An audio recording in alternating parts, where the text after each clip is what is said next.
കംസൻ ദേവകി വസുദേവന്മാരോട് വീണ്ടും തുടർന്നു പറഞ്ഞു, പൂർവജന്മങ്ങളിൽ ചെയ്ത കർമ്മങ്ങൾക്കധീനമാണ് എല്ലാവരും. അതുകൊണ്ട് നിങ്ങളുടെ മക്കൾ മരിച്ചു പോയെന്നോ ഞാൻ അവരെ കൊന്നുവെന്നോ വിചാരിച്ച് ക്ലേശിക്കരുത്. പൂർവജന്മ കർമ്മത്തിൻ്റെ ഫലമായി ഇങ്ങനെ സംഭവിച്ചെന്ന് മനസ്സിലാക്കുക. കർമ്മഫലം അനുഭവിക്കാൻ ഓരോരോ കാരണങ്ങൾ വന്നുകൊണ്ടിരിക്കുമെന്നേയുള്ളൂ. കർമ്മവും കർമ്മഫലവുമാകുന്ന ഈ നിയമത്തിന് മാറ്റമുണ്ടാക്കാൻ ദേവന്മാർക്ക് പോലും സാധ്യമല്ല. നിങ്ങളുടെ പുത്രന്മാർ ഞാൻ മൂലം മരിക്കണമെന്നായിരുന്നു വിധിമതം. നിങ്ങളുടെ മക്കൾ ഭൂമിയിൽ പിറന്നത് ചാകുന്നതിനായിട്ടായിരുന്നു. പൂർവജന്മത്തിൽ തങ്ങളാൽ ചെയ്യപ്പെട്ട പുണ്യപാപങ്ങളനുസരിച്ച് അവയുടെ ഫലം അനുഭവിക്കുന്നതിനായി ജന്തുക്കൾ ഉചിതമായ സ്ഥാനങ്ങളിൽ ജനിക്കുകയും മരിക്കുകയും ചെയ്യുന്നു. ആത്മാവിൻ്റെ ശരിയായ സ്വരൂപം അറിയാത്തവന് ദേഹാദികളിൽ ആത്മത്വ ബുദ്ധി, അതായത് അഹമ്മതി ഉണ്ടാകുന്നു.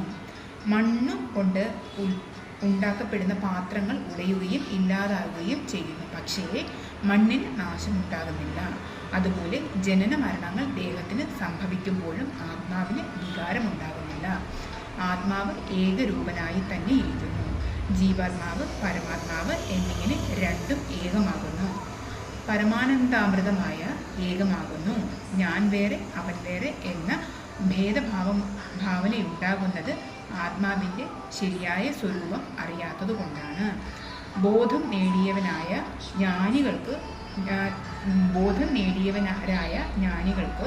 ഞാൻ അന്യൻ എന്നിങ്ങനെയുള്ള ഭേദഭാവങ്ങൾ ഉണ്ടാവുകയില്ല.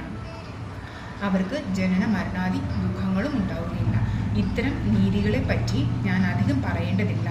നിങ്ങൾ സർവബോധികളാണല്ലോ. നിങ്ങൾക്ക് ജനിച്ച ബാലന്മാരെ ഞാൻ കൊന്നു എന്നതല്ല സംഭവിച്ചത്.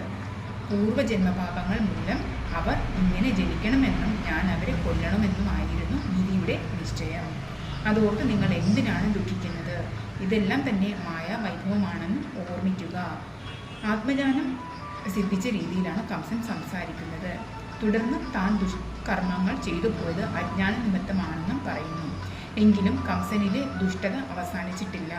താൽക്കാലികമായി കംസന് ഒരു മിന്നലോട്ടം പോലെ ജ്ഞാനോദയമുണ്ടായത് മഹാമായ ദേവിയുടെ പാദസ്പർശനമുണ്ടായതിൻ്റെ ഫലമായിട്ടാണെന്ന് കരുതാം. വിധിയുടെ നിശ്ചയപ്രകാരമാണ് ഇതെല്ലാം സംഭവിച്ചതെന്ന് പറഞ്ഞതിന് ശേഷം കംസൻ വീണ്ടും തുടർന്നു, യോഗ്യമല്ലാത്ത ക്രൂരകൃത്യങ്ങൾ ഞാൻ ചെയ്തു പോയി. മൂഢനായതുകൊണ്ട് നിർഭാഗ്യവശാൽ ഞാൻ അറിയാതെ ചെയ്തു പോയതാണെല്ലാം. അക്കാര്യം മനസ്സിലാക്കി നിങ്ങൾ കൃപയോടുകൂടി എന്നോട് ക്ഷമിക്കുക.